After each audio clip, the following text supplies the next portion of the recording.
오늘 하나님께서 우리에게 주시는 복음서의 말씀은 마태복음 10장 21절에서 33절 말씀입니다.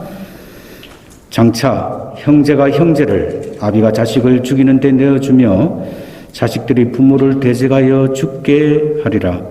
또 너희가 내 이름을 인하여 모든 사람에게 미움을 받을 것이나 나중까지 견디는 자는 구원을 얻으리라.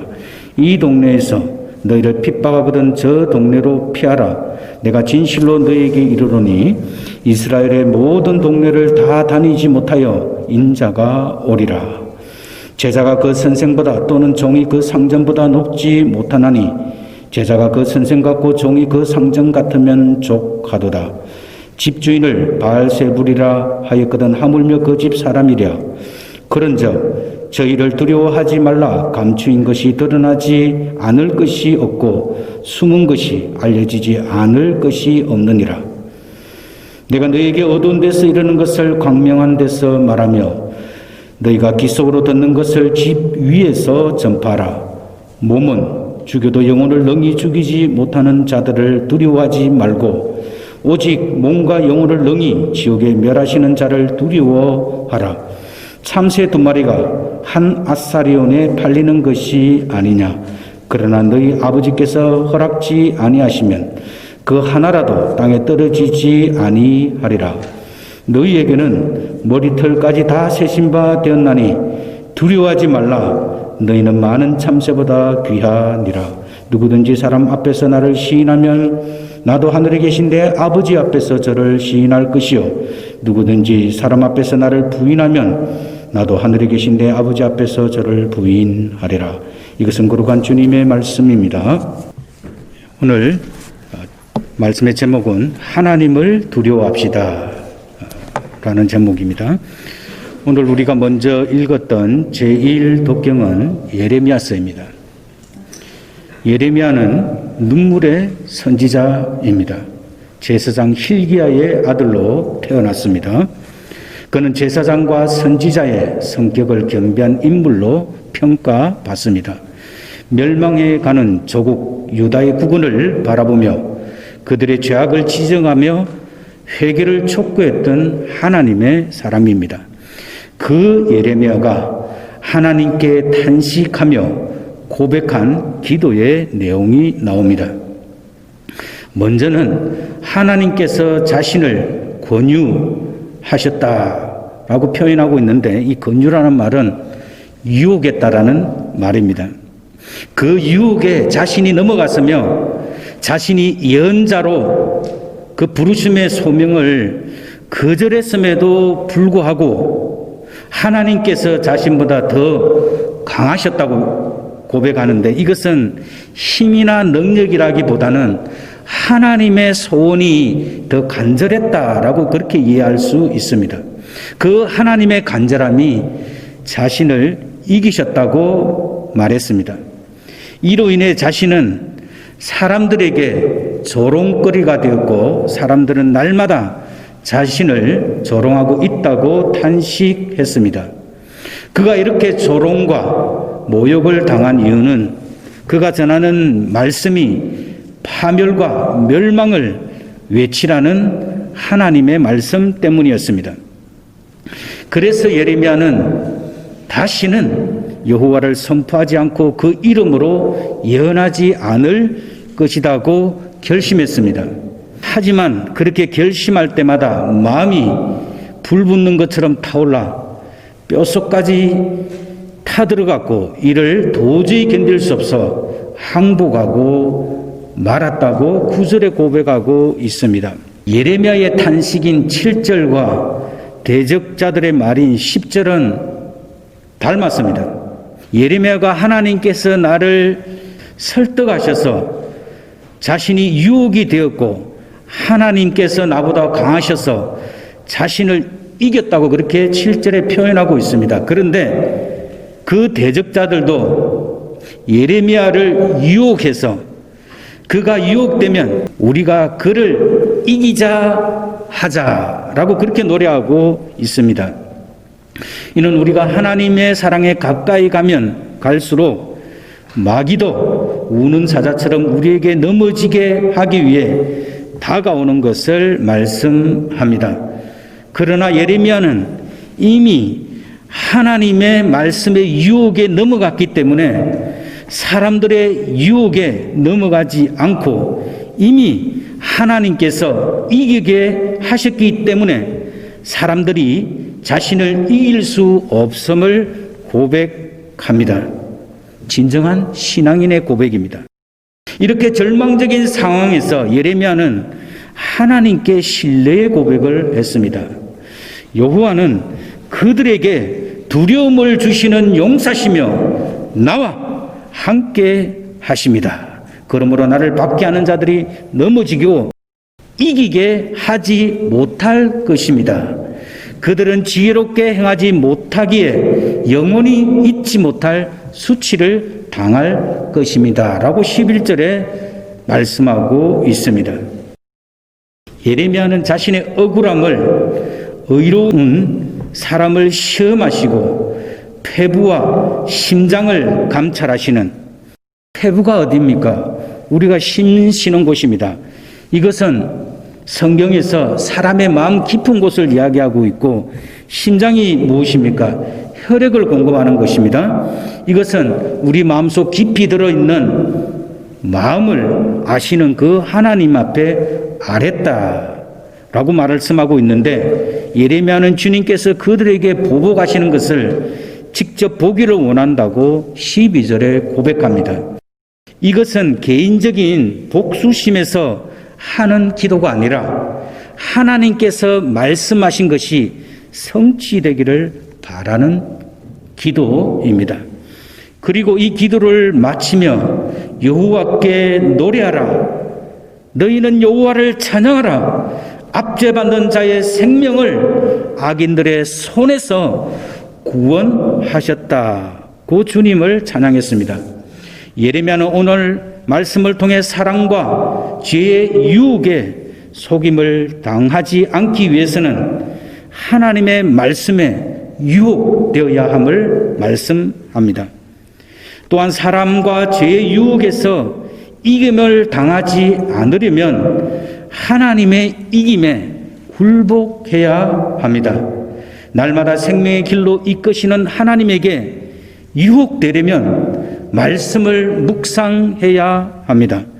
또 하나님의 이김을 받은 우리가 세상 사람들로부터 패배를 당하지 않기 위해서는 날마다 주님의 발 앞에 엎드려 기도해야 합니다. 오늘도 나를 생명으로 이끄시는 주님의 말씀에 유혹되고 나를 이기게 하시기 위해 우리를 압도하시는 하나님의 은혜가 넘치는 우리 모든 복된 복음교회 성도님이 되시기를 주님의 이름으로 축원합니다. 오늘 읽은 복음서의 말씀 마태복음 10장은 예수님께서 그 12 제자를 부르시고 복음 전파를 파송하시는 내용입니다.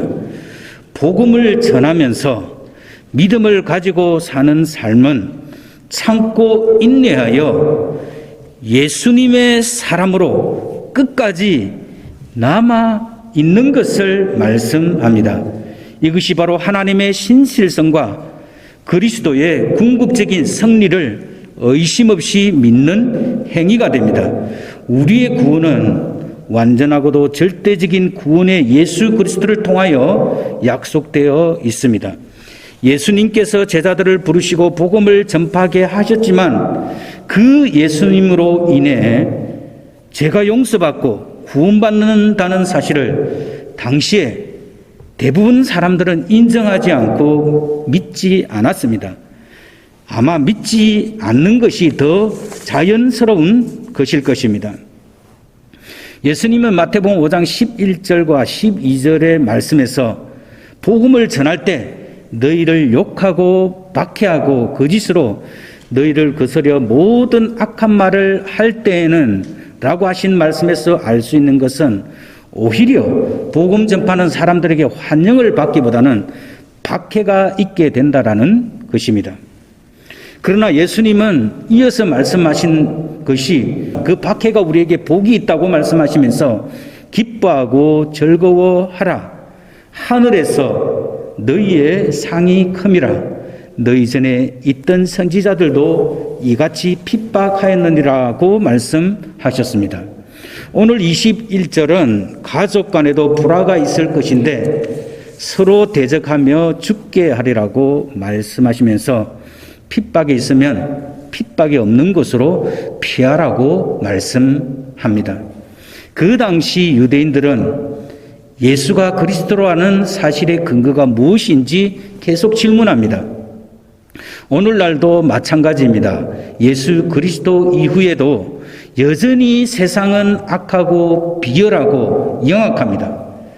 메시아인 예수 그리스도가 와서 이 세상이 달라졌다는 근거를 크리스찬에게도 교회에게도 찾기가 힘든 세상이 되었습니다.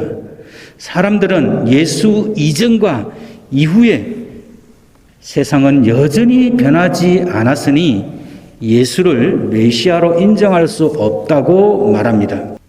이에 대한 오늘 예수님의 대답은 이런 일이 있을지라도 이런 일들을 두려워하지 말라고 하십니다. 이는 그 가운데서도 제자들을 위로하며 격려하시는 말씀으로 26절, 28절 그리고 31절에 세 번이나 강조되어 있습니다. 이는 완전한 보호와 위로이기도 하지만 동시에 제자들에게 험난한 핍박이 필연적인 것임을 암시하는 말씀입니다. 그러면서 복음 안에서 감추인 것이 드러나지 않을 것이 없다라고 말씀합니다. 드러난다라는 뜻은 벌거벗기다라는 의미로서 하나님께서 깊이 숨겨둔 인간의 가장 수치스러운 죄악까지도 낱낱이 파헤칠 것을 말씀합니다. 지금은 예수 십자가를 통한 구원이 다 드러나지 않았습니다. 여전히 숨겨져 있습니다. 구원의 완성을 이루게 될 그날에는 다 드러날 것입니다. 따라서 우리는 그날을 바라보고 십자가를 선포해야 합니다. 예수를 통한 구원의 비밀은 지금은 엄폐의 방식으로 드러나 있습니다. 예수를 믿은 사람은 죄와 죽음으로부터 해방되었다는 확신을 얻는 것입니다. 당시 예수님의 제자들은 영원한 생명의 능력을 예수 부활을 통하여서 경험했기 때문에 그들은 유대 종교의 권력과 로마의 정치 권력으로부터 두려워하지 않을 수 있었습니다. 오히려 그들은 멸시와 천대를 받았지만 또 핍박을 받았지만 이겨나갈 수 있었습니다. 그들은 예수님이 말씀하신 것처럼 몸은 죽여도 영혼은 능히 죽이지 못하는 사람을 두려워하지 않았습니다. 성경은 인간을 구성하는 두 요소로 육과 영혼을 말씀하고 있습니다. 그중 가장 중요한 것은 영혼입니다. 영혼은 불멸의 것이므로 영혼을 해할 권세를 가진 하나님 외에는 이 세상에 아무것도 두려움이 없는 믿음을 갖고 있다라는 겁니다. 이에 비해 죽음의 권세 아래 놓인 몸이란 영혼과 비교했을 때 너무나 보잘것없는 것이며 일시적인 것에 지나지 않는다라는 것을 알 수 있습니다. 세상 사람들은 이 몸을 가지고 사는 이 삶을 가장 중요하게 생각하는데 예수 그리스도 안에서는 바울이 고백한 것처럼 이것은 다 배설물과 같이 여길 수 있는 것입니다. 왜냐하면 일시적인 육의 죽음은 영원한 영혼의 멸망과 비교했을 때 그 가치가 극히 약한 것입니다. 이런 이유로 해서 예수님께서 몸은 죽여도 영혼은 능히 죽이지 못하는 자들을 두려워하지 말고 오직 몸과 영혼을 능히 지옥에 멸하실 수 있는 하나님을 두려워하라고 말씀합니다. 몸은 죽여도 영혼을 죽이지 못하는 자들은 그 당시에는 종교 권력자들과 세상 권력자들을 말하는 것은 분명합니다. 몸과 영혼은 구분되어 있지만 분리되어 있는 건 아닙니다. 이렇게 풀어 설명할 수 있습니다. 몸은 우리가 노력해서 얻을 수 있는 삶을 가리킨다면 영혼은 하나님에 의해서 주어지는 삶입니다. 따라서 우리는 두 부분의 삶이 있고 이 두 삶은 따로 분리해서 존재하지 않고 유기적으로 관계되어 있다는 것입니다. 몸의 속성은 사회적인 신분이 높아지거나 건강해지는 것을 가리킵니다. 그건 우리가 노력해서 얻을 수 있는 것이기 때문에 세상의 악한 권력에 의해서 때로는 파괴될 수도 있습니다. 그러나 우리 영혼은 그들이 손을 댈 수 없는 영역이라는 것입니다. 나폴레온 힐이라는 사람은 현대인에게 7가지 불안이나 공포가 있다고 말했습니다. 첫째는 가난에 대한 공포입니다. 둘째는 실패에 대한 불안입니다. 셋째는 질병에 대한 공포입니다. 넷째는 사랑을 잃을 것에 대한 공포입니다. 다섯째는 노후에 대한 불안입니다. 여섯째는 자유 상실에 대한 불안입니다. 7번째는 죽음에 대한 공포입니다. 보통 사람은 이상의 두려움에 자유로울 사람은 아무도 없을 것입니다. 그래서 에드워즈라는 사람은 두려움은 천개의 눈을 가지고 있어 당신의 마음을 괴롭힌다라고 했습니다. 이처럼 눈이 천개라면 공연히 쓸데없는 것까지도 끌어당겨 고민하는 것이 바로 인간이라는 것입니다. 하나님은 몸과 영혼을 능히 지옥에 멸하시는 영원한 분으로 인간의 영원한 운명을 주관하시는 분이십니다. 인간으로 인한 세상적인 두려움은 바로 하나님을 두려워함으로 능히 극복이 됩니다. 코로나 바이러스로 우리가 배운 것 가운데 하나는 건강을 위해 면역 체계를 강화시키는 것이 매우 중요하다는 것입니다.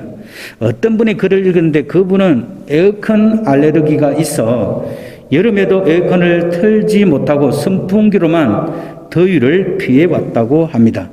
기온이 90도로 훨씬 넘을 때는 특히 자동차를 탈 때는 창문을 열어놓고 다녔습니다. 그러나 이를 극복하기 위해 꾸준히 식생활을 개선하고 알레르기를 고칠 수 있는 믿음을 가지고 열심히 노력을 해서 에어컨 알레르기를 극복했다고 합니다. 각종 질병에 대한 두려움을 극복하고 암을 이긴 사람들의 경험에서 보듯이 우리는 삶의 두려움을 이길 수 있는 믿음의 면역 체계를 길러야 한다는 것입니다. 세상의 모든 두려움을 이겨내는 항체는 바로 하나님의 말씀과 믿음 그리고 기도에 있습니다. 미국에서 법정 총기 난사 살인범에게 인질로 잡혀 7시간 동안 억류되어 있다가 그를 자수하게 만든 애슐리 스미스라는 여성에 관한 이야기가 화제를 모은 적이 있습니다. 그녀는 새벽 2시쯤 상점에 갔다가 돌아오는 길에 아파트 주차장에서 인질로 붙잡혔습니다. 그녀를 인질로 잡은 사람은 전날 애틀란타 법정에서 판사와 여성 보안관 등 4명을 총으로 살해한 흉악한 범죄자인 브라이언 니콜스였습니다. 애슐리 스미스는 인질범에게 테이프로 결박당하고 화장실 욕조에 처박히기도 했습니다. 얼마나 두려웠을까요? 하지만 그녀는 평온을 되찾고 니콜스를 설득해 자신을 인질로 잡게 된 일이 하나님의 섭리에 따른 것이며 그의 삶에 하나님이 계획하신 목적이 있다며 닉 워렌의 목적이 끊는 삶을 읽어주었습니다. 어디에서 그런 용기가 났을까요? 애슐리 스미스는 그 순간 하나님을 바라봤습니다. 자신이 읽고 있던 책의 내용처럼 하나님의 관점에서 사건을 바라보며 그분의 선하심을 신뢰했던 것입니다. 그것이 가장 두렵고 연약한 이 여인을 하나님께서 은혜를 베풀어 주셔서 긍휼이 가득한 천사와 같은 사람으로 만들었기 때문에 그를 설득할 수 있었습니다. 이처럼 하나님도 우리와 함께 계십니다. 이런 경험은 우리처럼 평범한 사람에게는 수준의 차이가 나겠지만 우리도 신앙의 작은 영웅이 될 수 있습니다. 문제는 우리가 정말 두려워할 대상을, 즉 하나님을 경험하느냐에 달려 있습니다. 우리는 매주 하나님의 부르심을 받고 예배합니다. 우리 예배는 많은 사람들에게 익숙하지 않습니다. 그러나 우리가 진지한 태도로 예배를 드린다면 우리를 누군가가 보게 되려 그 낯선 느낌을 통해서라도 우리의 진지한 하나님을 향한 그 뜨거운 열정을 통하여서 모르는 사람도 하나님의 거룩을 경험할 수 있다라는 겁니다. 하나님을 경험하는 것은 일상의 삶에서 벗어나 생명에 충만한 경험이라고 할 수 있습니다. 그런 경험을 한 사람은 세상 살이에서 받는 몸의 불이익에 대해 걱정하지 않습니다. 두려워하지 않습니다. 왜냐하면 하나님에 대한 절대적인 경험이 그를 인도하고 함께 하기 때문입니다. 31절에 다시 두려워하지 말라는 말씀이 참새 이야기와 함께 나옵니다. 쌍갑에 팔리는 참새도 하나님 아버지가 허락하지 않으면 땅에 떨어지지 않습니다. 모든 사람들은 참새보다 훨씬 더 중요합니다. 하나님은 사람들의 머리카락까지 헤아릴 정도로 돌보신다고 했습니다.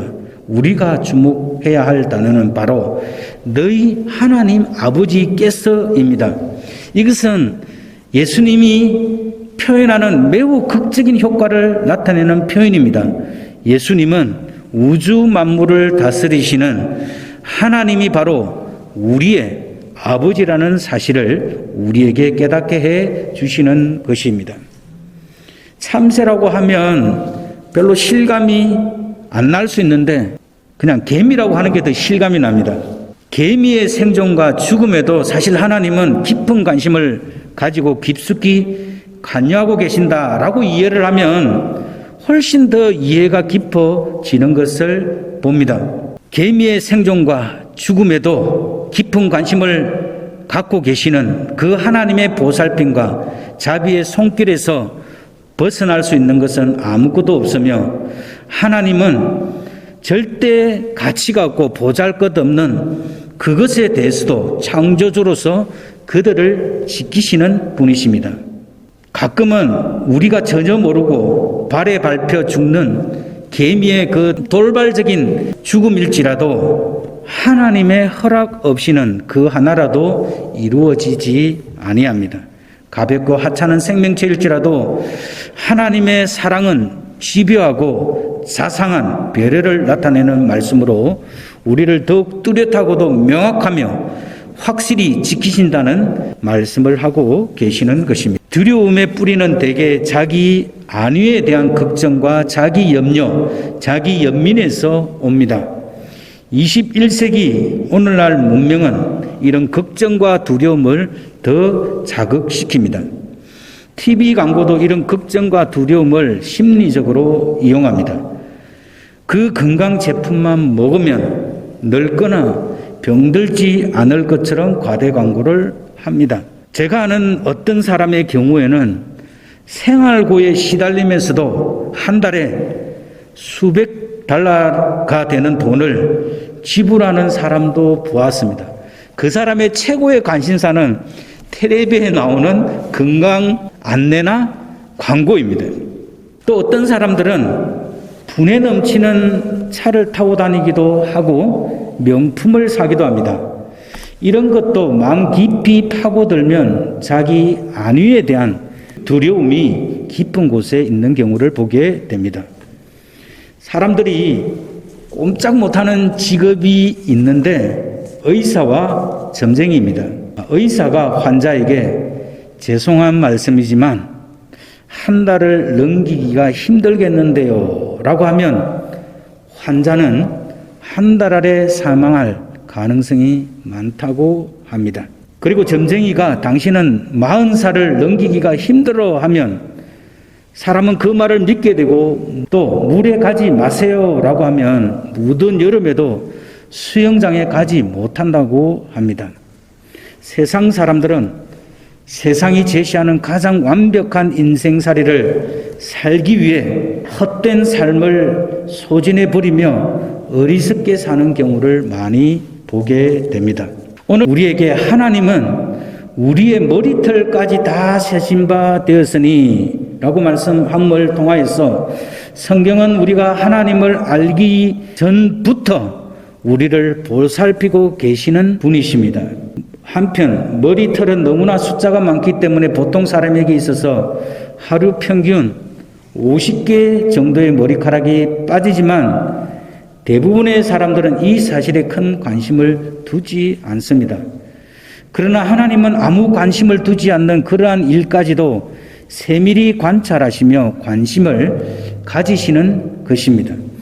즉 하나님의 섭리는 들에 피었다가 지는 들꽃과 공중에 나는 보잘것없는 새뿐만 아니라 우리들의 주변에서 일어나는 극히 사소한 문제와 보이지 않는 일까지 적용되고 있는 것입니다. 제가 조금 전에 개미에 대한 이야기를 했는데 우리 인간은 개미가 내 발에 모르고 밟혀 죽었다고 대부분은 가슴 아파한다든지 괴로워하지 않습니다.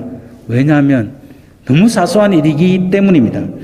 그런데 하나님은 그런 사소한 일, 우리의 머리털, 우리가 관심을 두지 않는 그 머리털까지 세신다고 하시는데 이는 하나님이 우리를 지키시고 보호하심을 완벽하게 잘 드러내고 있는 표현입니다. 아프리카 원주민들은 소년들의 용기를 훈련하는 독특한 방법이 있습니다. 이들은 소년들에게 숲속에서 야생동물들과 함께 밤을 지내게 만들어서 소년들의 담력을 키웠습니다. 그 훈련을 받는 날 소년들은 얼마나 무서웠겠습니까? 그러나 날이 밝으면서 소년들은 그들의 아버지가 가까운 나무 뒤에서 화살을 당긴 채 지키고 있음을 보게 되었습니다. 아들 몰래 아버지는 아들에게 위험이 닥치면 보호하기 위해 밤새 지키고 있었던 것입니다. 이와 같이 하나님은 우리를 지키시는 분이십니다. 따라서 우리는 하나님의 존재를 사람 앞에서 시인하며 살아야 합니다. 내 안에서 시인하면 이는 내가 예수와 연합된 상태에서 사람들 앞에서 고백하는 것을 뜻합니다. 시인하면이라는 말은 신앙을 고백하면으로 번역하는 것이 더 원문의 뜻에 가깝습니다. 즉 자신이 예수와 생명적인 연합을 이룬 갈라디아서 2장 20절 말씀처럼 예수 그리스도가 내 안에 살아 계신다고 고백할 수 있는 사람이 되어야 합니다. 마음으로 예수를 인정한다고 하더라도 공개적으로 시인하지 않으면 예수님의 제자라고 볼 수 없는 것입니다.